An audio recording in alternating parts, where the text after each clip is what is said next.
Hola a todos y todas, bienvenidos otro día más al canal, yo soy Raquel Brune y en el vídeo de hoy os voy a recomendar mis 5 lecturas favoritas del verano, aunque tengo que decir que esta vez me ha costado mucho elegir solo 5, así que espero que os gusten un montón porque hay libros de todo tipo. Perdonad un poco por el caos que tengo aquí de libros que tendría que intentar colocar en algún sitio de mis estanterías, pero no me queda mucho, así que están aquí un poco pues estorbando, los pobres sin casa ni nada, pobrecitos míos. Antes de empezar con la recopilación os recuerdo que podéis suscribiros para ver más vídeos relacionados con creatividad, con hábitos, con lecturas, muchas recomendaciones de lecturas y también que podéis seguirme en otras redes sociales como Instagram o TikTok. La primera recomendación es un libro que fue muy famoso hace 10 años, pero que creo que está teniendo como un momento ahora en el que se lo están empezando a leer otra vez más personas, y es un libro muy interesante que está resistiendo un poco este paso del tiempo precisamente porque toca algunas ideas que dan pie a un montón de interpretaciones posibles. El libro en cuestión es Perdida, seguro que os suena, tiene una película también muy conocida, y la cosa es que este libro tiene un spoiler, es muy grande, pero que yo creo que se sabe todo el mundo porque es tan conocida que es como el spoiler de Los Otros o el spoiler del Sexto Sentido. Todos sabemos por dónde iba la cosa en esas películas aunque no las hayamos visto, así que primero os voy a contar un poco de qué trata y luego voy a comentaros qué me ha parecido con el spoiler, porque es que si no, no sé cómo hablar de este libro. En Perdida nos encontramos con un matrimonio, Nick y Amy, que vivían en Nueva York, tenían la típica vida súper estilosa y glamurosa. Ella era una psicóloga que escribía los test de personalidad de las revistas, estos de ¿eres buena amiga? Pues ella escribía esto, y Nick trabajaba en una revista cultural. Que es lo que pasa, que vino la crisis de 2008. Esto los más jóvenes no lo recordaréis, pero en 2008 hubo una crisis muy gorda y como muchas otras personas se quedaron sin trabajo, no les queda más remedio que irse a la América profunda, al pueblo donde vive la familia de Nick y de donde es él. Y claro, esto Amy, que está acostumbrada a la Gran Manzana, a tener un estilo de vida bastante lujoso, lo lleva un poco regular. La pareja empieza a tener problemas y todo el mundo a su alrededor lo sabe, lo intuye, y de repente Amy desaparece y nos vamos a encontrar durante una parte importante de la novela con el misterio de qué ha pasado. ¿Está viva? ¿No está viva? ¿La han secuestrado? ¿Ha sido Nick el asesino? Porque todas las pistas que aparecen y que va encontrando la policía parecen apuntar a él, y él, claro, evidentemente lo niega, pero tú tampoco sabes muy bien si fiarte porque ninguno de los narradores de este libro es muy fiable. Es un libro que con esa gran incógnita y todos los giros que tiene te mantiene completamente enganchada todo el rato. Es un libro muy largo, pero aún así no puedes parar de leer. Y aquí es cuando viene la parte del spoiler, por si os la queréis saltar. Básicamente, a lo largo de la novela descubrimos que en realidad Amy no ha desaparecido, sino que está fingiendo su desaparición básicamente para incriminar a Nick, lo cual es una locura. Pero es que lo que pasa es que tú, cuando estás leyendo el punto de vista de Nick, también te genera tanto rechazo que tampoco empatizas mucho con él, no empatizas realmente con ninguno de los dos. Puedes llegar a entender de dónde vienen algunos de los traumas que hacen que se comporten así, pero es una pareja bastante peculiar y es muy interesante porque el personaje de Amy es el narrador menos fiable del mundo, porque de hecho durante esa primera parte de la novela vamos leyendo sus diarios y claro, descubrimos que en realidad esos diarios, algunas cosas nos podíamos fiar de ellas, pero otras también eran cosas que ella pretendía usar para incriminar a este señor. Esta relación es la reina de las relaciones tóxicas. Y ahora vamos a lo interesante de este libro, que ya no solo tienes esa tensión de qué ha pasado con Amy cuando descubres que está viva, ver si consigue salirse con la suya o no, porque ya la ves en el presente, te cuenta cómo ha planificado todo, cómo ha engañado a la policía, todas las mil pequeñas cosas. Dices, esta mente cósmica, si la utilizase para algo de provecho en vez de para esto, increíble. O sea, cómo está todo tan bien pensado, todos los cabos completamente atados, que claro, tú ya quieres ver si es capaz, después de este plan maestro que ha hecho, qué va a pasar. Por esa parte es muy interesante, pero por la parte del análisis un poco de la psicología de estos personajes y de qué les pasa por la cabeza, también es una lectura fascinante, porque es de esos libros en los que el propósito no es que a ti los protagonistas te gusten. Incluso diría que esta historia, además de ser un poco un thriller, también es un poco historia de amor a su manera, porque aunque ellos dos tengan la relación más tóxica del mundo, ninguno de los dos consigue alejarse nunca del todo de lo que está pasando entre ellos. Es como una especie de adicción al drama que tienen los dos y que tú ves que ha estado presente durante toda su relación. Ninguno de ellos ha sido honesto, se enamoraban de versiones de ellos que no existían y luego de verdad. Pero ahí está, esa extraña historia de amor que tienen, en la que al final son ellos contra el mundo, en la que nadie puede entender esa dinámica que existe entre los dos. Están en su propia burbuja en la que ellos saben por qué son así, y ves que en realidad, aunque sean miserables, hay una parte de ellos que lo disfruta. Y otra cosa muy interesante de este libro que nos deja es el famoso monólogo de la chica White, que os recomiendo echarle un ojo, porque aunque el libro pues tenga un montón de cosas que no son ningún modelo modelo a seguir. Este monólogo tiene ideas muy reales y muy interesantes y que creo que deberíamos pararnos a sopesarlas todo el mundo, porque te hace también un poco darte cuenta de que estos personajes son retorcidos y están completamente envenenados, pero es que también viven en un mundo envenenado. Que si os gustan este tipo de libros que juegan con tu cabeza continuamente, os recomiendo muchísimo leerlo. Un libro con una energía totalmente diferente a la de Perdida es Cuando no queden más estrellas que contar, de María Martínez. Estos libros me han acompañado a lo largo del verano y he elegido este, que diría que es mi favorito, un poco como representante. En este caso, esta historia trata sobre una chica llamada Maya que se dedica al ballet en cuerpo y alma, que toda su vida gira en torno al ballet, y de repente sufre un accidente que le va a impedir seguir bailando de manera profesional. Y eso no solo desmorona evidentemente su vida personal y su vida profesional, sino también su vida familiar, porque tiene una relación bastante complicada con su abuela, que ha tratado un poco de cumplir sus propios sueños a través de ella, imponiéndose continuamente, y cuando le ocurre el accidente la culpa y la da de lado, y no le va a quedar otra que buscarse la vida desde cero, y lo que decide, por una razón que veréis en la novela, es irse a Italia un poco a buscarse a sí misma, a buscar sus orígenes, este típico momento de las películas de pues me voy a la Toscana. Y allí conoce a un chico llamado Lucas y también a todo un edificio de vecinos que se va a convertir un poco en su familia adoptiva allí en Italia. Y es muy bonito ver cómo este personaje va evolucionando, cómo llega allí con un montón de heridas y ver cómo poco a poco las va examinando, las va mirando de cerca, va aprendiendo sobre sí misma, sobre qué es lo que quiere, lo que no quiere. Y me ha parecido una historia preciosa. Esta autora tiene un estilo de escritura muy cozy, con muchas metáforas sobre la vida, muchas reflexiones, y a través de eso vamos viendo el mundo interior de los personajes, que es todo lo que les va sucediendo. Y aunque sea una novela romántica en la que la conexión amorosa entre estos personajes es muy importante, también vemos mucho más allá. El amor no es suficiente para curarles, sino que tienen que enfrentarse a sí mismos. Habla mucho sobre la identidad, sobre la familia, sobre cómo personas con las que compartes sangre pues a lo mejor no son tu familia, pero personas que te encuentras en el camino sí pueden llegar a convertirse en ella. Y todos estos libros que he leído de esta autora tienen también un poco ese aire de coming of age, pero no tanto relacionado con la adolescencia, con esa idea de las primeras veces de descubrir el mundo, sino más bien con la idea de encontrar tu sitio en el mundo, de averiguar quién eres, que es un poco más esa crisis existencial que te suele dar cuando llegas a tus 20 y pocos y de repente te ves en el mundo adulto y no sabes muy bien qué camino seguir, qué hacer, si seguir tus sueños, si tienes sueños, porque igual no los tienes, qué se supone lo que tienes que hacer con tu vida. Suele haber un poco un vacío a la hora de hablar de esa etapa en la literatura, pero me parece muy interesante porque permite tocar temas que creo que realmente todos nos podemos sentir identificados, así que también si os gustan los libros bonitos, reflexivos, que mediten sobre la vida y las historias de amor así románticas pero que también tengan un punto de realidad, os recomiendo mucho leer este libro. El siguiente libro que os voy a recomendar es una maravilla, pero todavía no lo han publicado, he podido leerlo pues para poner la típica frasecita de estas, y es Después del océano, de Belén Martínez. Yo esta autora he leído el que creo que es su libro más popular, que es El vals de la bruja, y me gustó. Había algunos elementos así de la ambientación que me parecían muy interesantes, pero es que este libro es otra cosa. No mejor, no peor, que eso al final son preferencias un poco del tipo de libro que le guste leer a cada uno y te pueden gustar los dos tipos de libros además, pero es que lo que es este libro, el rollo de este libro me ha encantado porque es un libro muy atmosférico, se ambienta en Kioto, la ciudad de los 1000 templos, y eso le está dando todo el rato un poco esa atmósfera de que cualquier cosa puede pasar. Y también es un libro que se centra muchísimo en el mundo interior de los personajes y de esa evolución que van teniendo de todo lo que les pasa, y te lo va explicando a través de algunas metáforas de realismo mágico, y me ha encantado porque es un libro que se ambienta en Japón y que esa línea, no en la cultura japonesa, en la ficción japonesa, entre el mundo real terrenal y el mundo de los espíritus, el mundo de la magia, de lo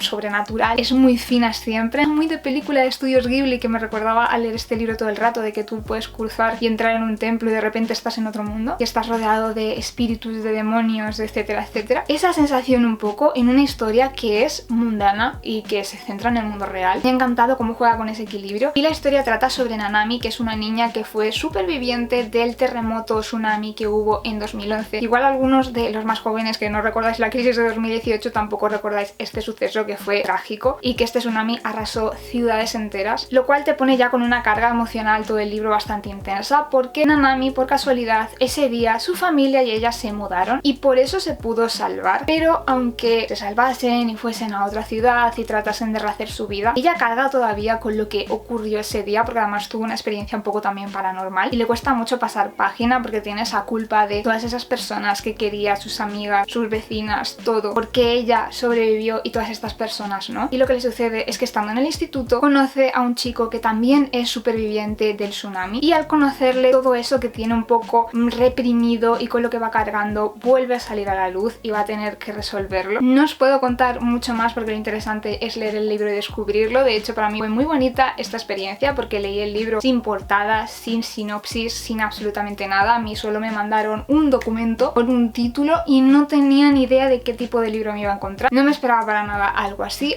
que es un libro que os recomiendo leer un montón cuando salga. Otro libro que me ha dado la vida estas vacaciones, que ha sido mi lectura de playa tal cual. Me duró más de lo que pensaba porque es que avanzaba despacio porque no me quería perder ningún detalle. Es Diosas de Hollywood, donde se cuenta la biografía de 4 grandes actrices conocidísimas de Hollywood, que son Ava Gardner, Rita Hayworth, Elizabeth Taylor y Grace Kelly. Sin palabras, es que me encanta leer biografías, sobre todo de personas que tienen que ver con el arte, con alguna forma de cultura, también biografías de mujeres interesantes que a lo mejor en la historia pues han estado un poquito más olvidadas. Me encantan ese tipo de cosas. Me encantan los salseos estos de documentales, de sagas familiares como los Kennedys, de grandes divas, de familias reales, y es como que este libro tiene un poquito de todo. Y otra cosa que también me encanta es el Hollywood clásico. Soy una friki, o sea, de hecho puedes pensar, vale, Raquel, muchas de estas películas son muy antiguas y tendrán valores que a veces te chocan, y por un lado sí, pero por otro tengo que decir que las películas del Hollywood clásico, estas películas pues de Audrey Hepburn, de Marilyn Monroe, etcétera, etcétera, hay personajes femeninos realmente interesantes y complejos. Así que un día vídeo de recomendaciones de películas de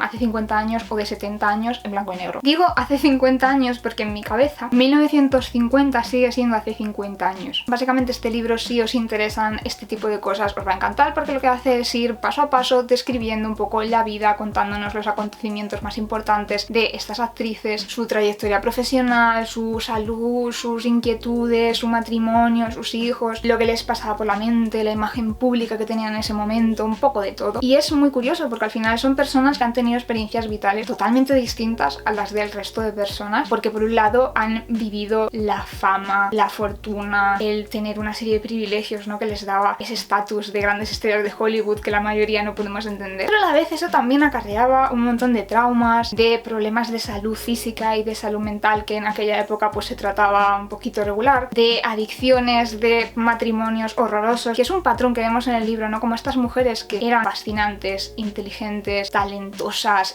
guapísimas, acababan casadas con individuos que no, o sea, mal, todo mal. Son relaciones que hoy todo el mundo entendería como relaciones abusivas, relaciones tóxicas, pero que en aquella época pues bueno, era un poco lo que había, ¿no? Entonces es muy chocante leer sobre todas estas cosas y ver un poco cómo también la presión de aquella época, cómo se limitaba hasta dónde podía llegar una mujer. Para estas mujeres con tanto mundo y que tenían tantas cosas a su disposición, esta angustia, ¿no? De no puedo ser todo lo que me gustaría ser. Eso también lo ves mucho cuando ves biografías de Marilyn, como siempre te están poniendo como el hasta aquí puedes llegar. Y me parece muy interesante estas lecturas, aunque a veces es verdad que es un poquito desolador. Para el último libro estaba un poco indecisa porque había varios libros que también me han gustado mucho, pero al final me he decidido por este porque es muy cozy, porque me he reído un montón, porque los personajes son adorables, pero sobre todo porque no podía parar de leer. De hecho es que recuerdo estar bajando las escaleras ahí en la casa del pueblo, ¿sabes? Y tenerme que sentar en mitad de las escaleras porque llevaba así el libro y no podía dejar de leer, y acabé inconscientemente sentándome en medio de las escaleras sin ir a ningún sitio para seguir leyendo. Y el libro es Anne sin filtros, una historia preciosa que es un retelling moderno de Ana de las Tejas Verdes. Al final habla de un poco la experiencia universitaria de Ana en el sentido de dar ese paso de empezar a buscar un poco tu camino también en la vida. Estaba pensando que en realidad tiene algunos puntos que es un poco como una mezcla entre Friends y Ana de las Tejas Verdes. Bueno, ella hasta ahora ha estado yendo al instituto, trabajando también en la cafetería de la familia Tejas Verdes. Amo este detalle. Está todo muy bien pensado, muy hilado. Iba a empezar la universidad donde ella va a estudiar escritura, literatura, etcétera, y allí se va a formar un grupo de amigos que me encantan, son todos bellísimas personas, les quiero. Es muy bonito ver cómo juntos van a ir viviendo distintas experiencias, van a ir explorando el mundo, su identidad, etcétera, porque otro de los pilares de esta historia es el mundo de los fandoms, de ser fan de algo. Y es que son todos súper fan de una serie que es una especie de también retelling del mito artúrico, y cada uno tiene sus propias teorías, sus propios gossips, como en la vida misma. Y Ana en secreto escribe fanfics de esa pareja que a ella le encantaría que acabase junta, pero que igual no tiene pinta. Y ella se consuela escribiendo estos fanfics que leen muchísimas personas. Lo que ocurre es que cuando llega a la universidad se encuentra con este chico llamado Gilbert Blythe, que también escribe fanfics, pero lo hace abiertamente. Se establece un poco esta dinámica de rivalidad con su alter ego Lady Cordelia. Otro detalle que me encanta, o sea, si es que si habéis leído las novelas o si habéis visto la serie de Netflix, os van a encantar todos estos detallitos. Lo que hacen es que entran en una competición por ver quién consigue llegar antes al 500.000 de visualizaciones, y si lo consigue Lady Cordelia va a tener que desvelar su verdadera identidad, lo cual para Anne es un drama y no se lo puede permitir. Estoy llamándola Ana todo el rato, ¿verdad? En vez de Anne. Qué mal, muy mal. Estaría enfadadísima porque es Anne with an E y estoy aquí llamándola Ana. Pues eso, que si os gustan los libros así cozy, calentitos, muy otoñal, que pegan mucho también, os lo recomiendo. Hasta aquí los 5 libros que más me han cautivado por distintos motivos, algunos por impactantes, otros por los personajes, otros por la ambientación, otros por todo. Os los recomiendo mucho todos, así que contadme en los comentarios si alguno de estos libros os ha llamado la atención y cuáles han sido vuestras mejores lecturas del verano. Como siempre, muchas gracias por ver el vídeo, no os olvidéis de darle like si os ha gustado, de compartir si pensáis que le puede gustar a alguien, de suscribiros para ver más vídeos como este y muy importante de darle a la campanita si queréis enteraros de cuando subo vídeo. Nos vemos en el próximo vídeo del canal. Chao, chao, chao, chao.